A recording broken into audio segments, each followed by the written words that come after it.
Innal hamdalillah nahmaduhu wa nasta'inuhu wa nastaghfiruh wa na'udzu billahi min shururi anfusina wa min sayyiati a'malina. May yahdihillahu fala mudilla lahu wa may yudlilhu fala hadiya lahu. Asyhadu an la ilaha illallah wa asyhadu anna Muhammadar Rasulullah.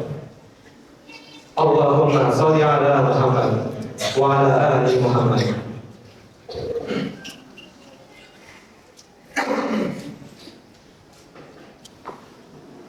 فقال الله تعالى في القرآن الكريم: أعوذ بالله من الشيطان الرجيم. بسم الله الرحمن الرحيم. يا أيها الذين آمنوا اتقوا الله حق تقاته ولا تموتن إلا وأنتم مسلمون. وقال تعالى أيضا: يا أيها الناس اتقوا ربكم الذي خلقكم من نفس واحدة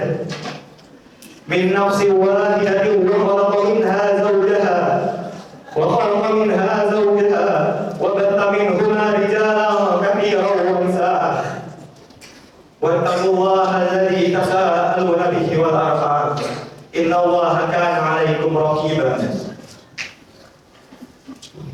وقال النبي صلى الله عليه وسلم: اتق الله حيثما كنت واتبع السيئات حسنة تمحوها وخالق الناس بخلق حسن.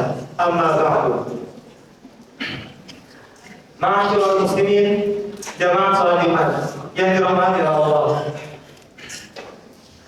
Pertama-tama, mari kita panjatkan puji dan syukur kita kepada Allah Subhanahu wa Ta'ala atas nikmat iman, nikmat Islam, dan nikmat sehat, sehingga kita bisa berkumpul di aula ini untuk melaksanakan salat Jumat. Salawat dan salam selalu tercurah limpahkan kepada junjungan kita Nabi Muhammad sallallahu alaihi wasallam. Allahumma shalli wa sallim wa barik alaihi. Semoga kita mendapatkan syafaatnya di yaumil akhir. Amin. Yang ketiga, selalu juga kami berpesan kepada diri kami pribadi dan umumnya kepada jamaah sekalian untuk selalu meningkatkan kualitas ketakwaan kita kepada Allah Subhanahu wa Ta'ala. Karena seperti firman-Nya, ketakwaan adalah sebaik-baik bekal. Wa tazawwadu fa inna khairaz zadi taqwa. Berbekallah kamu, dan sebaik-baik bekal adalah ketakwaan. Al-Baqarah ayat 197. Ma'asyiral muslimin, jamaah salat Jumat yang dirahmati Allah. Kalau seseorang telah berusia 17 tahun, maka ia telah melaksanakan sholat Jumat sebanyak kurang lebih 104 kali jika dihitung dari usia baliknya, yaitu 15 tahun. Sedangkan jika seseorang telah berusia 30 tahun, maka ia telah melaksanakan sholat Jumat sebanyak 676 kali.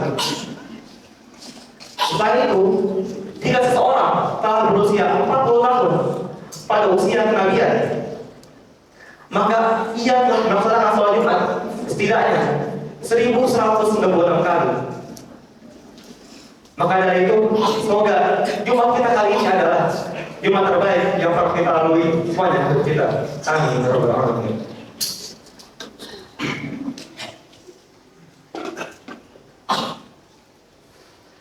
Ma'asyiral muslimin rahimakumullah. Di tengah era globalisasi ini, kalau kita menjawab pertanyaan, siapa atau bangsa apa yang memiliki peradaban paling maju saat ini, maka mungkin kita akan menjawab peradaban Barat, Amerika, Jepang, Cina, Korea. Namun, di mana peradaban Islam? Mengapa kita tidak menyebut peradaban Islam? Lalu, bagaimana kondisi umat Islam saat ini? Kondisi umat Islam saat ini sudah sangat jauh tertinggal hampir di segala aspek dalam kehidupan, baik itu teknologi, industri, dan juga militer. Tapi pernahkah kita bertanya, Apakah Islam pernah memimpin dunia? Jawabannya adalah ya. Islam pernah memimpin dunia. Pada abad ke-8 Masehi atau berpakai pada permulaan dinasti Abbasiyah, Islam berada pada puncak kejayaannya. Peristiwa ini dicatat dalam sejarah sebagai the golden age of Islam. Bahkan pada masa kekhalifahan Harun al-Rashid berdirilah sebuah perusahaan besar yang bernama Baitul Hikmah yang terletak di Baghdad, Irak. Tempat ini bukan berfungsi sebagai perusahaan saja, tapi juga pengembangan ilmu pengetahuan dan teknologi. Pada masa ini pula lahirlah para ilmuwan dan tinjauan muslim yang membawa pengaruh besar bagi dunia kita saat ini. Kita sebut saja Ibnu Sina atau lebih dikenal sebagai Avicenna, seseorang yang pakar di bidang kedokteran dengan karya fenomenalnya buku Qaul fil Fiqh, ensiklopedia kedokteran yang telah menjadi fondasi bagi para dokter-dokter dunia atau yang dirujukan ke dokter dunia sampai abad ke-18 Masehi. Dan yang perlu kita ketahui pula, Ibnu Sina ini sudah menjadi dokter pada usia yang dibilang masih sangat muda, yaitu 17 tahun. Jika kita lihat remaja usia kita saat ini di usia 17 tahun, apakah kita telah membawa perubahan besar bagi dunia, memberikan karya terbaik bagi dunia atau berubah dunia? Pasti jawabannya belum ada yang sampai saat ini. Tapi Ibnu Sina telah melakukannya. Beliau telah menjadi dokter pada usia 17 tahun. Kalau kita lihat dokter-dokter sekarang, usia mereka kurang lebih 30 tahun atau 40 tahun. Tapi Ibnu Sina bisa melakukannya pada usia 17 tahun. Hal ini membuktikan bahwa kejayaan umat Islam pada masa ini benar-benar sangat luar biasa. Dan perlu kita ketahui bahwa Ibnu Sina ini adalah seorang Muslim. Lalu sebut saja Ibnu Al-Haytham atau dikenal sebagai Al-Hazan dengan karya monumentalnya buku Al-Manazir, buku optik, dan kamera obskura.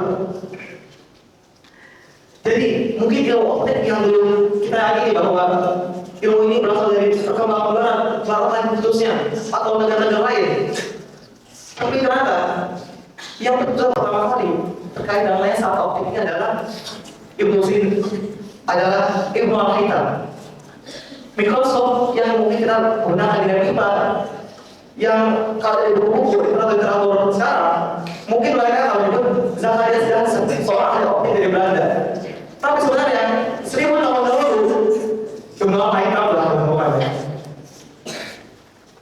Saya perlu tahu juga bahwa dia adalah seorang Muslim. Sebut saja Maryam al-Astrolabi, seorang ilmuwan perempuan yang menemukan astrolab yang menjadi nenek moyang bagi GPS yang kita kenal saat ini sebagai petunjuk arah.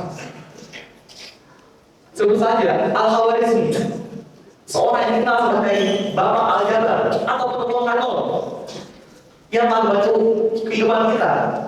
Bayangkan jika tidak ada kanal di dunia ini, maka mungkin perhitungan yang kita lakukan saat ini mungkin di bagian fisika atau matematika dan juga interpretasi data di komputer mungkin akan menjadi masalah. Itulah ilmuwan Muslim yang telah memberikan cahaya kepada dunia. Ma'asyiral muslimin rahimakumullah. Jika tadi saya menjabarkan tentang keagungan Islam di abad kejayaan itu, maka itu bukan hanya pendidikan sebagai sejarah, bukan juga sebagai sejarah yang bisa kita kunjungi lalu kita tinggalkan tanpa mengambil apa-apa. Kita harus bisa mengambil pelajaran dari sejarah itu. Apa yang bisa berjaya di masa lampau, lakukanlah itu di masa sekarang. Ketubahan hati para ilmuwan dan para ulama, dedikasinya dalam menuntut ilmu dan kedekatan mereka kepada Allah Subhanahu wa Ta'ala, sama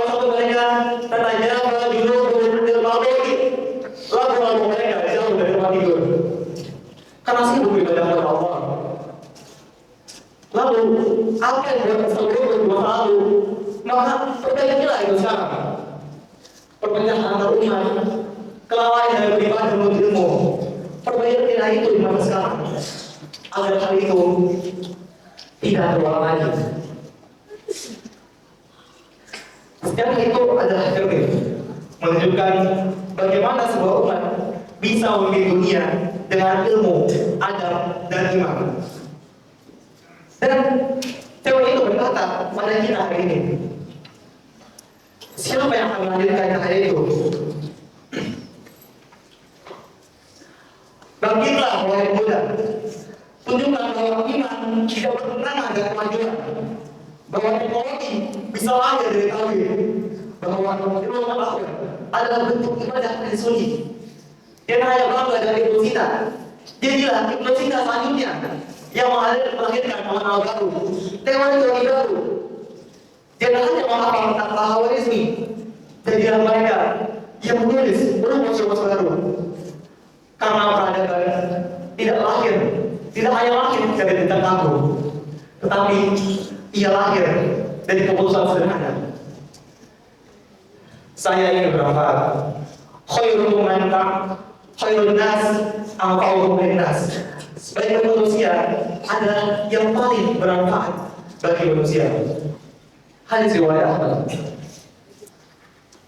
Semoga Allah memantaskan kita untuk memikul estafet kejayaan itu dengan ilmu yang berakar pada iman dan karya yang menyinari manusia. Amin ya rabbal alamin. Barakallahu li wa lakum fil Qur'anil 'azim wa nafa'ni wa iyyakum bil ayati wal dzikril hakim. Aqulu qawli hadza wa astaghfirullah wa lisa'iril muslimin min kulli dhanbin fastaghfiruhu innahu huwal ghafurur rahim.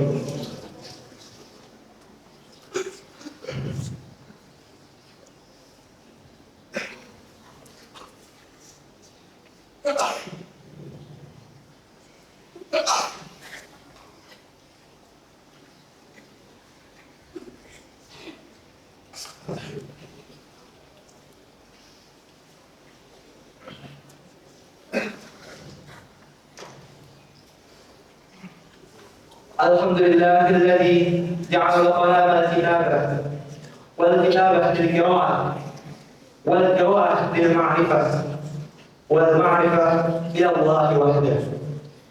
Asyhadu an la ilaha illallah wa asyhadu anna Muhammadar Rasulullah. Allahumma shalli ala Muhammad wa ala ali Muhammad. Qala Allah ta'ala fil Qur'anil Karim. A'udzu billahi minasyaitonir rajim. Bismillahir rahmanir rahim. Ya ayyuhalladzina amanu taqullaha haqqa tuqatih wa la tamutunna illa wa antum muslimun. Shadaqallahul azim. Wa qala Rasulullah sallallahu alaihi wasallam, ittaqillaha haitsu ma kunta wasbis sayyi'ata hasanatan tamhuha wa khaliqin nasa bi khuluqin hasan. Amma ba'du. Jamaah sidang Jumat yang dirahmati Allah.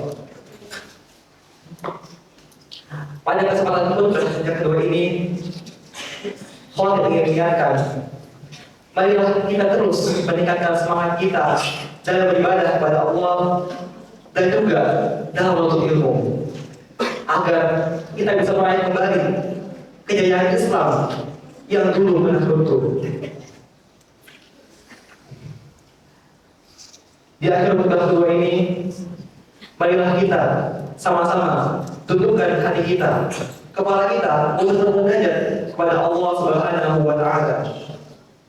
Inna Allah wa malaikatahu yusalluna 'alan nabi ya ayyuhalladzina amanu sallu 'alaihi wa sallimu taslima.